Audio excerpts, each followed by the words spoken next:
श्री गणेशाय नमः। श्री सीतारामाभ्यां नमः। श्री हनुमते नमः। श्री उमापतये नमः। श्री गुरुवे नमः। सब संतन की जय जय। जय जय सीताराम। राधे श्याम।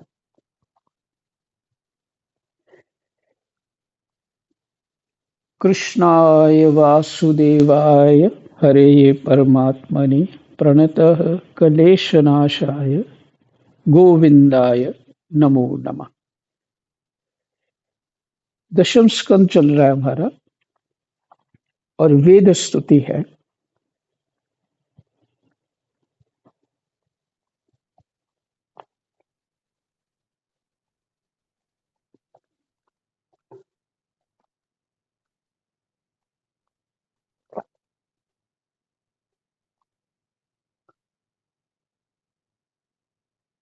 भगवान लोग सत्व रज तम इन तीन गुणों की माया से बने हुए अच्छे बुरे भावों या अच्छी बुरी क्रियाओं में उलझ जाया करते हैं। जो माया का स्वरूप क्या है? वो त्रिगुणात्मक है। माने उसके तीन गुण हैं माया के। एक बहुत अच्छा गुण है, एक बहुत बुरा गुण है, एक मध्य में है, वो रजोगुण है। सत्व, तम और रज। और ये माया हम सब में है। हम माया में हैं। हम माया जो प्रभावित होता है जी माया से, वो अज्ञ हो जाता है, अज्ञानी हो जाता है। और वेद में जितना भजन साधन है वो अज्ञ जीवों के लिए, नहीं ये अज्ञानियों के लिए। ज्ञानियों की तो एक स्थिति हो जाती है, ब्रह्म स्वरूप हो जाते हैं। चाहे वो व्यवहार भी करें तो भी वो अपनी स्थिति में रहते हैं। तो अज्ञानियों के लिए, हम जैसे लोगों के लिए, इन तीन गुणों की माया से बने हुए अच्छे बुरे भावों, एक गुण जो दोष है या गुण है, ये इस आत्मा के नहीं है, माने जीवात्मा के नहीं है। ये किसके हैं? माया के हैं। जीवात्मा बुद्ध शुद्ध ही है।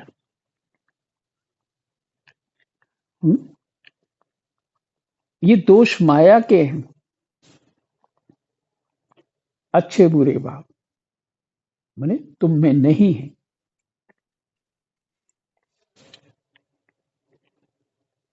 या अच्छी बुरी क्रियाओं में उलझ जाया करते हैं, अच्छे बुरे भावों या अच्छी बुरी क्रियाओं में उलझ जाया करते हैं।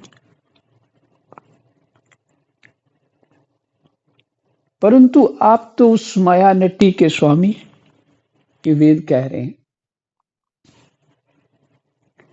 उसको नचाने वाले हैं। माया को नचाने वाले आप हैं और माया नाचती है, वो भी भगवान की शक्ति है।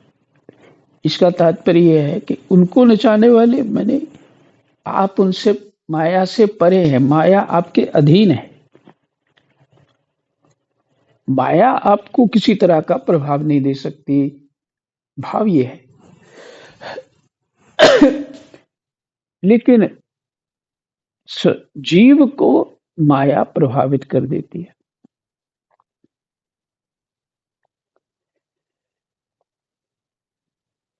अभी हमको सर्दी लग रही है,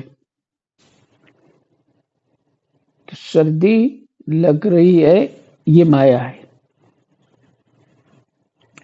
और देखिए, ये माया है और माया असत होती है। और कहा भी जा रहा है कि माया का ये इल्यूजन है, सत्य नहीं होती, असत्य होती है। फिर भी हमें ज्यादा ठंड लग जाए तो हमारा शरीर छूट जाता है, मर ही जाएंगे। और ये कहा है कि सर्दी और गर्मी माया है। आप कहेंगे फिर कैसे माया हो गई,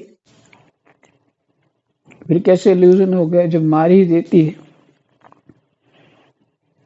तो भाई तुम जीवात्मा हो, शरीर नहीं हो। तुम शरीर मान रहे हो, इसलिए माया तुम्हें प्रभावित कर रही है। और जीवात्मा जो है उसको माया कुछ नहीं कर सकती। सिर्फ वहां पे क्या है, ज्ञानमय जीव जो है उसको माया कुछ नहीं कर सकती। वो जो अज्ञान युक्त जीव है उसको माया। पर शुद्ध जीव ज्ञानमय क्या होता है, वो शुद्ध आत्मा। शुद्ध आत्मा जो है जिसमें जीव संज्ञा नहीं रहती।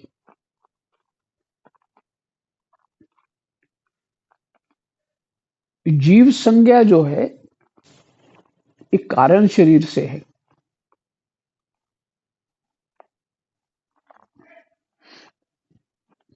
इसलिए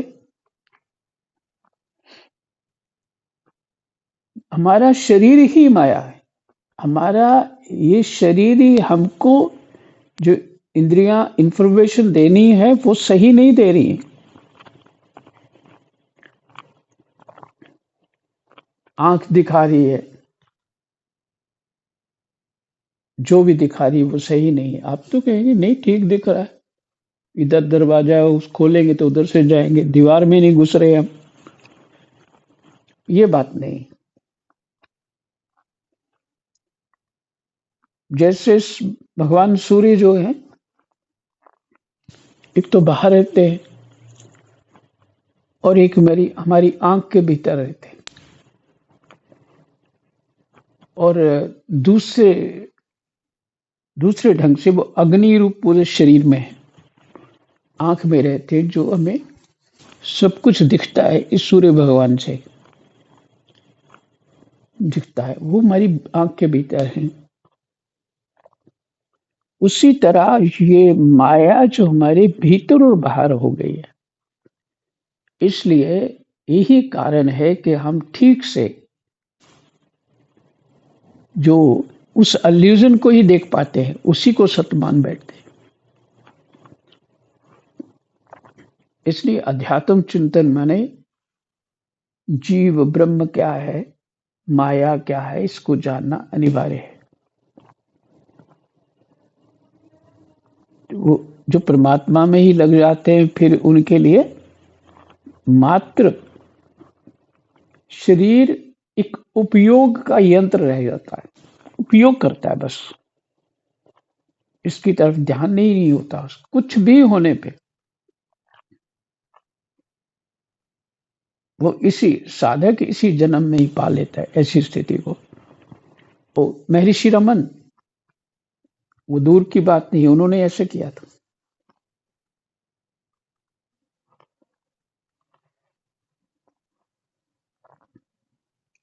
तो माया गो गोचर जहां लग माया, जो भी मन बुद्धि इंद्रियों से जो कुछ भी समझ आ रहा है वो माया है। अब इसको ही हमने समझना है, उसका चिंतन करके उससे बाहर निकलना है इस आवरण से। तो उसका सारूप में बता दिया। कल जो पाठ पढ़े आपने सुने, उसमें कि अगर भगवान का चिंतन करते रहें, अगर भगवान का चिंतन करते रहें तो महाराज जी बात आगे फोन कर देते हैं लोग। भगवान का चिंतन करते रहें तो भगवान हमारे हृदय में बस जाते। जो वस्तु हमारे हृदय में है,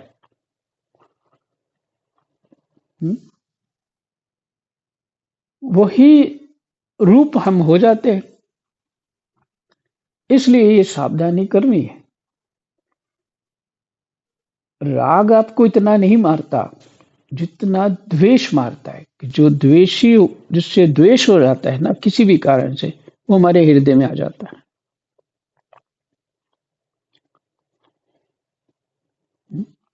राग से तो फिर भी इतनी हानि नहीं है, पर द्वेष से बहुत है।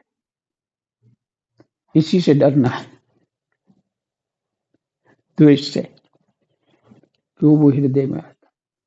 तो जो हृदय में बैठ गया, ये द्वेष रूपी गंदगी हृदय में बैठ गई, वहां भगवान कैसे बैठेंगे?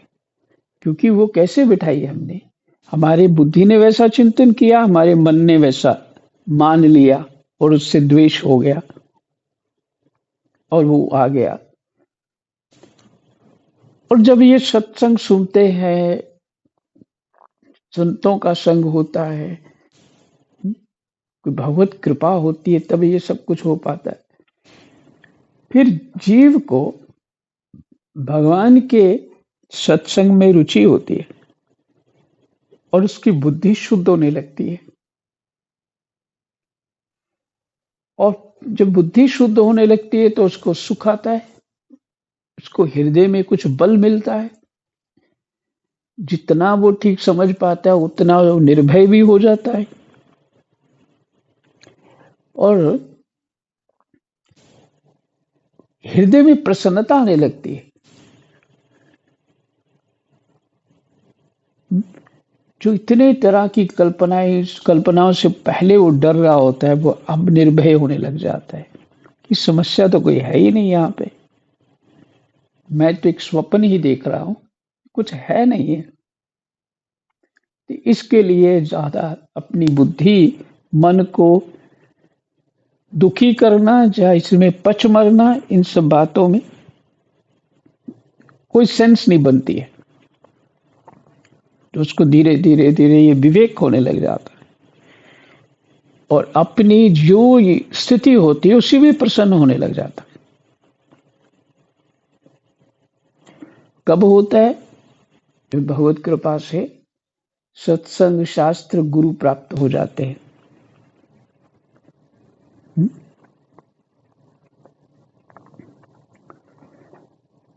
तो अब ये है,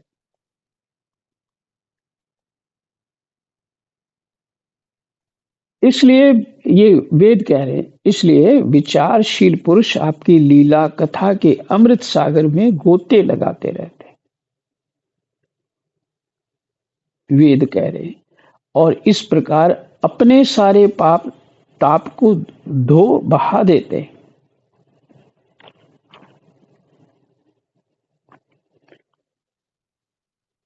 अभी आप ये ना हठ योग, ध्यान इत्यादि ये सब करना, हठ योग वास्तव में कठिन उपाय है, सरल नहीं है। उसके जो यम नियम पालन करोगे तभी वहां पहुंच पाओगे। और यम नियम इस संसार में काम करते हुए यम नियम तो बिल्कुल पालन नहीं हो सकते। वहां ये है कि दूसरा का दोष नहीं देखना, तो हम तो दोष देखे बिना रह नहीं सकते, क्योंकि वहां इसलिए कहा दोष नहीं देखना कि तेरा चित्त अशांत हो जाएगा। और हम यहाँ, वो समझदार व्यक्ति जहां भी जाता है हर किसी के गुण दोष देख लेता है, जहां भी जाता है गुण दोष देखता रहता है।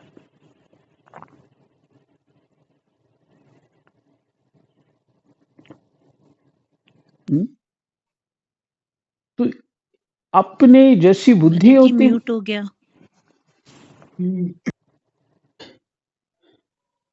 हमें पता ही नहीं लगता। तो फिर हमारा जब चित्त अशांत है तो ध्यान कैसे कर पाएंगे?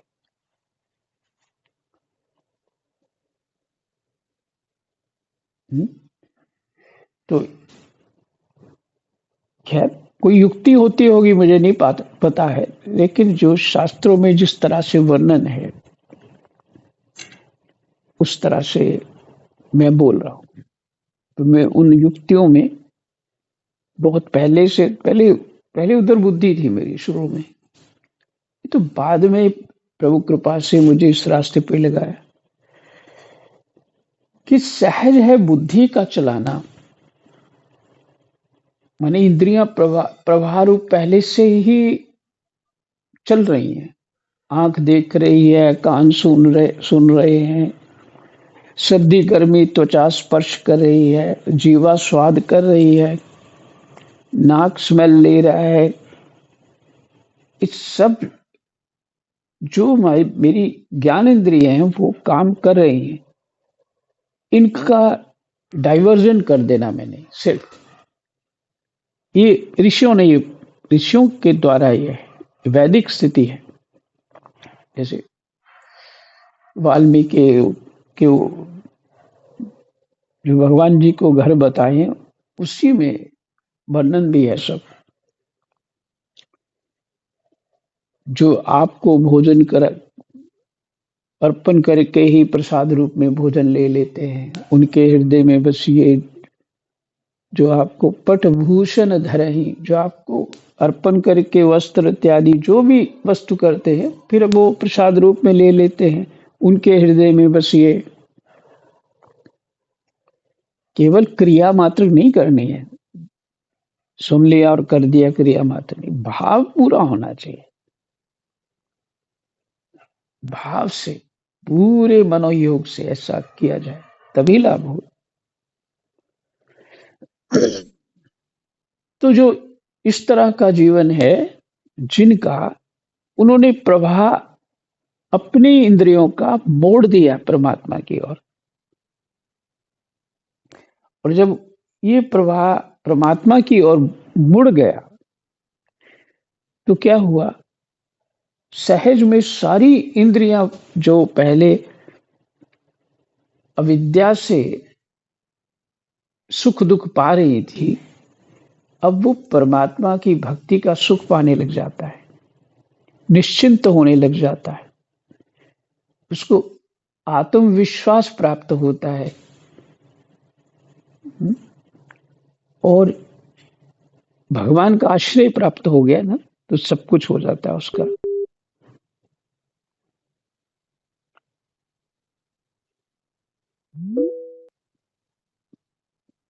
सुन पा रहे? हेलो जी महाराज जी। जी महाराज जी, जी महाराज जी। तो प्रभाव बदला, उन्हीं स्थिति को, उन्हीं प्रक्रिया को कर जो अभी कर रहे हैं उसका प्रभाव बदल लिया, तो थोड़ा सरल हो गया। और ये हठ योग में आपको पूरे संयम से रहना है, आप उसको विधि को छोड़ नहीं सकते। जो निषेध है उसमें तो उसको तो बिल्कुल कोई ऐसा ही प्रभाव देता है जैसे कोई निषेध है कि बिजली की नंगी तार को हाथ नहीं लगाना। कोई कहे मैं नहीं मानता, तो लगा ले भाई, मत मान। तो विधि निषेध जो है वहां बहुत अनिवार्य है, अनिवार्य तो यहीं भी है। फिर ये सहज में धीरे धीरे धीरे सब कुछ होने लग जाता है। उसका विशेष कारण होता है सत्संग और शास्त्र, और अपनी चाह जो है कि मुझे वास्तव में जो सत्य वस्तु है इसको प्राप्त करना।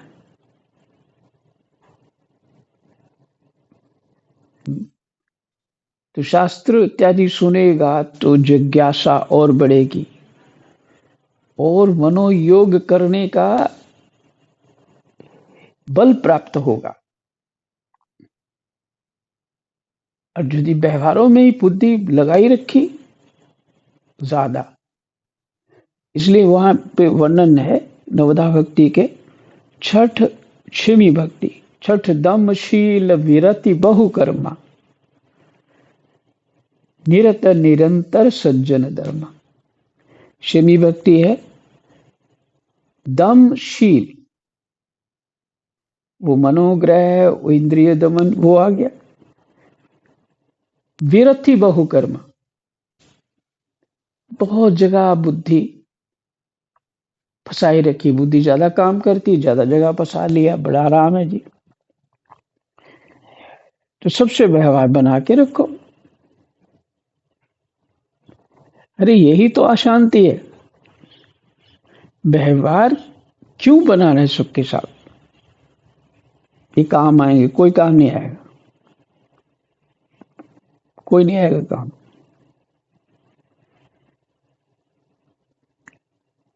सिर्फ कहीं तकलीफ हो गई, कहीं हॉस्पिटल पहुंच गए तो इतने लोग आएंगे, हाँ जी बताओ क्या हुआ। फिर दूसरा आएगा, बताओ क्या हुआ, बताओ क्या हुआ, हाय तौबा, ये हो गया वो हो गया। उसी बंदे जो डरा ही देंगे उसको, और टेंशन में आ जाता है व्यक्ति। कोई आवश्यकता नहीं, एक यथा योग्य जो जितना होना चाहिए ठीक है अपने समर्थ के अनुसार, लेकिन बुद्धि को ज्यादा नचाना ठीक नहीं है, मन को इधर उधर दौड़ाना ठीक नहीं है। जितना मन बुद्धि रुकेगा उतना ही सुख आएगा। और फिर ये है ना, संसार में इंटेलिजेंट बनने के लिए नाचते हैं, नाचो, लाभ कुछ नहीं। तो ये माया में नाच के क्या करोगे? तो वो रजोगुण बुद्धि वैसा बना देता है, तमोगुण बुद्धि वैसी बना देता है, सत्वगुण बुद्धि जो है सदविचार में लगा देता है। पर इन गुणों के सहयोग से, जैसे वैष्णव लोग, सन्यासी लोगों का खान पान एक बड़ा ढंग का होता है, उनका संग बड़ा एक शुद्ध होता है, माने जिनसे भी वो संग करते, जिनको अपने विचार में रखते, वो लोग वो चुन लेते हैं, उन्हीं का संग करते, मन ही मन। और अधिकतर वो भगवान का ही संग करते हैं, संतों के जो शास्त्र है वो उसी का संग करते हैं।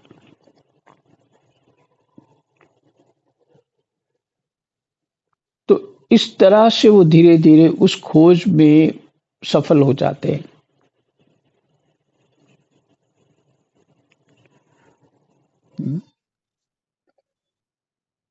तो सत्व गुण को बढ़ा लेते हैं। इसी सत्व गुण के आश्रय से, सत्वगुण के आश्रय से सत्वगुण क्या करेगा? वैराग्य उत्पन्न कर देगा, और फिर सत्वगुण ही सब कुछ छोड़ा देगा यदि लगे रहे तो। और यदि सत्वगुण में ही फंस गए तो और मुश्किल है। मैंने संसार पे दया करनी है, मुझे समझ आ गया। तो भगवान जो दूसरों को कर्मों की श्रेणी में भगवान ने रखा है, तुम कैसे बदल सकते हो उनको? तुम्हारे ज्ञान से बदल जाएंगे? कितने बदल गए अभी तक?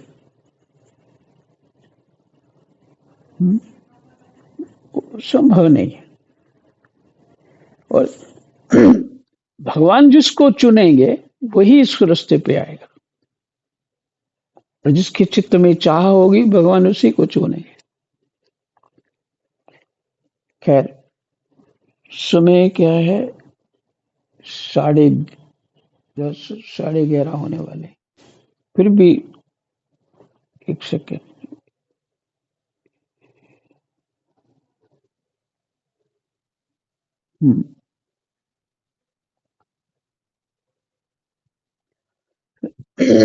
माया का स्वरूप बार बार आपको बताना चाहता हूं कि हम माया में ओतप्रोत हो चुके हैं। इस बात को समझ लें। जैसे कभी कभी मैं बोल देता हूँ। गोस्वामी जी का एक विनय पत्रिका का पद है, दीन बंधु सुख सिंधु।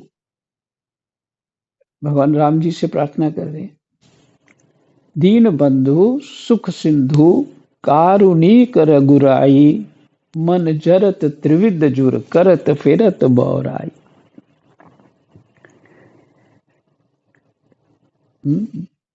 कारुणिक रघुराई, एक करुणा करने वाले रघुराई, मन जरत त्रिविध जुर। ये मेरा मन तीनों तरह के तापों से जल रहा है और बोरा गया है। बोरा गया मने वो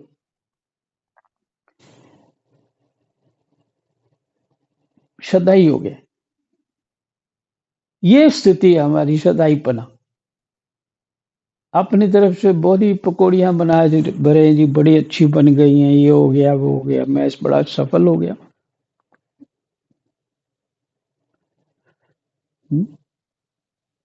पर पता लगे किसी को स्वाद नहीं आ रही, अपने बच्चों को ही नहीं आती स्वाद तुम्हारी पकौड़ियां।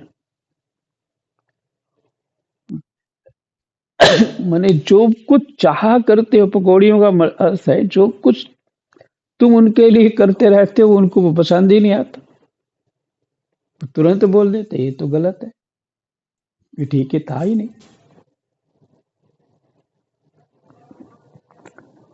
तो हम बौरा गए, हम कभी युवावस्था की स्थिति में और कभी अपने कोई शान की स्थिति में, कभी बड़े सियाने हो जाते हैं, कभी बड़े अच्छे हो जाते हैं, कभी बड़े मॉडर्न हो जाते हैं, कभी कुछ हो जाते हैं। ये क्या है? एक तो स्थिति है ही नहीं। कभी बड़े दुखी हो जाते हैं और दूसरा कहते हैं नहीं नहीं तुम तो बहुत अच्छी हो, तेरे साथ व्यवहार बड़ा खराब हुआ, बस जी, फिर और काम सुंदर हो जाता है। ये है माया।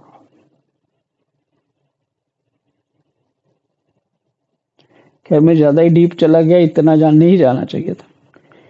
कहीं कहीं को चुभ जाती है बात। तो माया का इतना गहरा है स्थिति कि वो शरीर ही हम माया है। इस सत्संग शास्त्र ही सत्संग है, गुरु गोविंद ही बचा सकते हैं।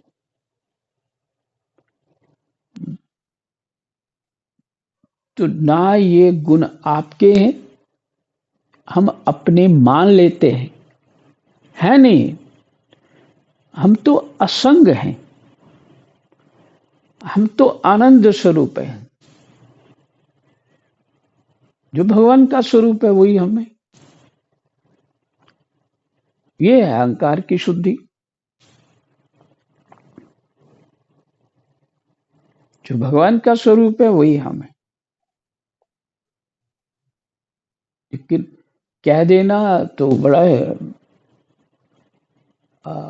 अच्छा लगता है और सुनना भी अच्छा लगता है कि ये तो बढ़िया है, हम बड़ी अच्छी स्थिति में। पर इसे मानने से नहीं, इसे अनुभव करना है।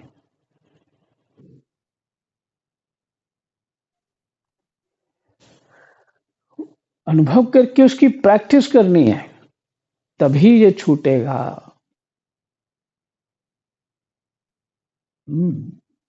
और ये सब वाल्मीकि रामायण में जो वाल्मीकि जी ने बता दिया, वही प्रैक्टिस है हमारी, उसी से दृढ़ता प्राप्त होगी। अच्छा, ऐसा मार्ग वो ही भी है, ध्यान इत्यादि का जो मार्ग है वैदिक है, वो भी है, परंतु उसके जानकर हमारी योग्यता ही नहीं है ना वहां तक जाने की।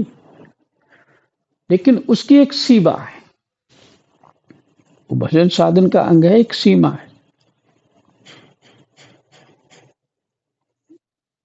ये बात जो जिन्होंने विश्लेषण किए थे इन सब बातों का,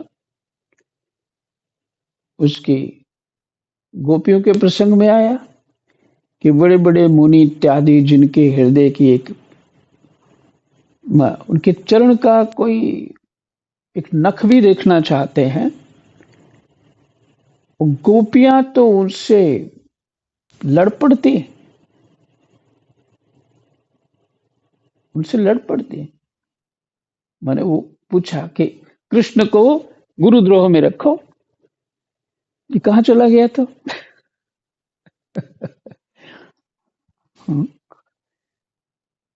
तो इसलिए गोस्वामी जी कह रहे हैं, सभी शास्त्र कह रहे हैं, भक्ति सहज है, सरल भी है, पर सावधानी पूर्वक करने से